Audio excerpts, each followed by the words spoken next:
안녕하세요 여러분, 반갑습니다. 만점의 헤르츠를 맞춰라, 윤호쌤입니다. 자, 5월의 월문타 시간이 돌아왔습니다. 자, 오늘은 또 어떤 질문들이 있는지 같이 한번 살펴볼게요. 자, 첫 번째, 좀 슬픕니다. 사탐론이 맞을까요? 두 번째, 역학 아무리 해도 안 돼요. 요 크게 두 가지 질문이 있었어요. 그래서 여기에 대해서 조금 답을 해볼까 합니다. 자, 사탐론이 맞을까요? 사탐론이 맞을까? 이건 정말 진짜 제가 해결할 수 있는 문제가 아니죠. 사실 답은 여러분들이 알고 있을 겁니다. 내 마음은 자꾸 거길로 쏠리고 있는데 이거 어떻게 해야 되나? 그러면서 자신의 마음을 다시 한 번 더 확인받고 싶어 하는 것 같습니다. 제가 느낄 때는 그래요. 근데 제가 말하고 싶은 건 요겁니다.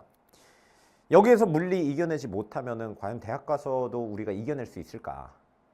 이걸 좀 말해보고 싶었어요. 사탐론이 맞을까요? 세상에 올바른 답은 없습니다. 근데 요 올바른 답은 없고 혼란스러운 상황 속에 점수는 잘 내야 되겠고 그런 심정은 알아요. 그래서 점수는 정말 잘 내갖고 내가 원하는 곳에 갈 수 있다면은, 그게 확실하다면은 그래, 그건 답이 될 겁니다. 오케이? 그래서 사탐론이 맞을까요? 그 답은 다시 한번 말하지만 여러분들이 알고 있습니다. 아, 내가 알고 있는 거 아니잖아. 내가 어떻게 알아? 제가 알고 있는 거는 아닙니다. 그래서 여기에 대해서 이 질문을 사실 엄청나게 많이 받았어요. 사탐론 해야 될까요? 말까요? 근데 그 답은 다시 한번 말하지만 여러분들이 알 겁니다. 정말 확신이 섰을 때, 그리고 성적 올릴 수 있겠다, 요걸 통해서 만약 국영수까지 올리고 시너지 난다, 그러면은 그게 답일 수가 있겠죠. 자, 그래서 뭐 여기에 대해서는 제 태도는 굉장히 유합니다. 정말 그걸 원하고 내 마음이 거기로 많이 쏠려 있고 하면은 가셔도 됩니다. 자, 근데 만약에 내 먼 훗날의 미래, 그리고 내 앞날의 미래에도 물리라는 과목이 있어야 되고 앞으로도 있을 것이다 라는 분들은 물리하라고 저는 조언합니다. 알겠나요? 지금 요 앞에 난관은 그렇게 큰 난관은 아닙니다. 살다 보니까 쌤도 재수도 해보고 뭐 이것저것 해보다 보니까 조금 꼰대 같은 말인데, 지금 여러분들 앞에 문제는 당연히 여러분들 앞에 있기 때문에 굉장히 커 보입니다. 나 때도 그랬어요. 나 때는 수능이 진짜로 내 인생의 전부인 줄 알았습니다. 근데 막상 한번 넘고 나 보니까 그렇게 큰 문제는 아니었구나. 가장 중요한 것은 나에게 얼마나 요 과목에 궁합이 중요한가. 그래서 어찌됐든 간에 쌤 같은 경우는 물리가 업이고, 만약에 쌤이 여러분들 요 시점이었다면, 여러분들 상황이었다면 물리가 업이고 앞으로도 요걸 이용해서 일을 할 거기 때문에 저였으면 사탐론 안 합니다. 물론 이렇게 생각할 수 있어. 아, 쌤, 당신이 물리 성적 잘 나와서 지금 그런 거만한 말을 하는 거 아닌가, 이런 말을 할 수 있는데, 쌤 잘 안 나왔어요 사실. 6월 모평까지만 하더라도 물리가 1등급이 안 나왔어요. 지금 물리 강사잖아. 근데 6월 모평에도 재수할 때도 1등급 안 나왔고 거의 한 2, 3등급 간당하게 나왔어요. 그때 쌤 때는 물리 1, 물리 2, 화원, 지원 이렇게 봤거든. 아직도 기억나는 게 물리 1하고 물리 2 둘 다 안 나왔어요. 둘 다 1등급 안 떴습니다.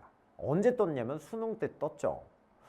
자, 그러면은 왜 그 과정에 대해서 조금 설명을 해볼까요? 두 번째 질문은 요겁니다. 역학 아무리 해도 안 돼요. 이거 어떻게 해야 되나요? 라고 질문을 합니다. 자, 요 관점에서 한번 생각해 볼게요. 역학 문제 풀이는 사실 기술입니다. 기술의 관점에서 다시 한번 생각해 보자. 자, 제가 질문 하나 한번 해 볼게요. 아인슈타인이 있습니다. 아인슈타인의 뇌는 일반인하고 유의미한 차이가 있을까? 결론적으로 말하자면 있습니다. 뭐 예를 들어 공간 지각 능력을 담당하는 두정엽이 발달했다거나, 그리고 또 요 뇌 안쪽 요 백질이 발달했다라고 합니다. 근데 생각해봐요. 여러분들 어렸을 때 배웠던 뇌와 관련된 정보 한번 끄집어내 보겠습니다. 보통 고등사고를 담당하는 곳은 여기야. 피질입니다. 내가 의사결정을 할 때 피질이 굉장히 활성화되고요. 이 백질은 활성화되지 않습니다. 백질은, 그러면은 봐봐요. 이상합니다. 아인슈타인은 우리가 알기로는 천재고, 천재라면은 고등사고를 했기 때문에 피질이 엄청 발달해야 되는데 생각외로 그렇지 않다? 오히려 안쪽에 요 백질이 담당했다? 그럼 백질이 뭘 담당하는지, 뭐와 관련이 있는지 찾아봐야겠죠? 백질이 발달된 사람, 요 사람들을 조사해 봤더니 특정 기술을 요하는 직업군에서 굉장히 많이 발달했다라고 합니다. 아, 그러면 선생님 물리는 기술이라는 건가요? 요 관점은 적어도 수능 물리 관점에서 볼 때는 굉장히 유효합니다. 수능 물리 같은 경우, 특히 역학 같은 경우는 기술이 많이 들어가요. 보통 기술하면 여러분들 뭡니까? 기술하면은 운동을 한번 예를 들어보자. 역도를 예를 들어볼게요. 여러분들 올림픽에서 역도 선수들이 이렇게 한 번에 올립니다. 그래요. 자세히 말하자면 한 번은 아니죠. 이렇게 두 번의 과정에 걸쳐서 스쿼트까지 합쳐서 두 번인데 요 두 번의 퍼포먼스를 펼치기 위해서 이 사람들은 그 전체 과정을 굉장히 세분화합니다. 잘게 쪼개요. 데드리프트부터 시작해서 그 다음에 요 어깨, 으쓱하는 거, 슈러그, 그 다음에 뭐 아까 쌤이 보여줬던 요 두 번에 걸치는 것은 사실 인상이라는 과정인데 요거 하기 위해서 요렇게 해서 요 스쿼트도 하고 그 다음에 요렇게 저크도 하고 다양하게 연습을 합니다. 요게 왜 연습을 하느냐? 그 모든 과정이 마치 본능처럼 나온 과정처럼 자연스럽게 나올 수 있도록 본능화할 수 있도록 요렇게 다양하게 나눠서 이제 엄청나게 연습을 해요. 물리 같은 경우도 마찬가지입니다. 특히나 역학 같은 경우 그래요. 예를 들어 쌤이 요새 이제 오프라인에서 다음과 같은 문제만 주구장창 파괴하고 있거든. 이렇게 세물체가 연결해 있다가 여기 실 끊어졌어. 자, 그러면은 여러분들 요거 봤을 때 어떻게 해줘야 돼? 막 무슨 정보 있냐면 여기 거리 정보 있고 그 다음에 얘 속도 정보 있는데 어떻게 해줘야 돼? 실이 끊어졌어? 그러면은 실 끊어졌어? 그러면 바로 자동적으로 요거 이용해야 되고 그리고 거리하고 속도 있어? 아, 그러면 저거 이용해서 예스! 요 공식 이용해서 바로 가속도 구해줄 수 있겠네. 요런 식으로 요거 보고 상황 인지한 다음에 자동적으로 요렇게 나올 수 있게끔 연습해야 돼요. 굉장히 많이 해야 됩니다. 다양하게 해야 돼요. 알겠습니까? 역학을 잘하는 방법은 간단합니다. 역학을 기술이라고 생각하세요. 그리고 기술이라고 생각하면은 굉장히 쉬워집니다. 한 문제를 여러 번 우리가 반복해서 풀어봐야 돼. 하나 풀고 거기서 끝나는 거 아니야. 비슷한 문제 다시 정리해서 풀어보고 요거 지어보고 숫자 바꿔봐서 풀어보고 그러한 무수한 많은 과정을 거쳐야 돼. 그래야 요 하나의 자연스러운 아름다운 기술이 완성이 됩니다. 진짜 고통스러운 과정이죠. 근데 어쩔 수가 없어요. 물리가 그렇습니다.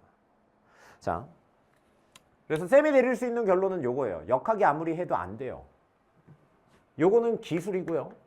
요러한 자동화 과정이 나올 때까지 숙달돼야 됩니다. 역학은 특히나 그렇다. 그래서 쌤 같은 경우도 수능 때 결국에는 9월 수능 때 요렇게 상승해서 결국에는 물리 1, 2 둘 다 1등급이 나오긴 했는데 그건 너무 옛날 얘기긴 하고 제가 말하고 싶은 본론은 요거예요.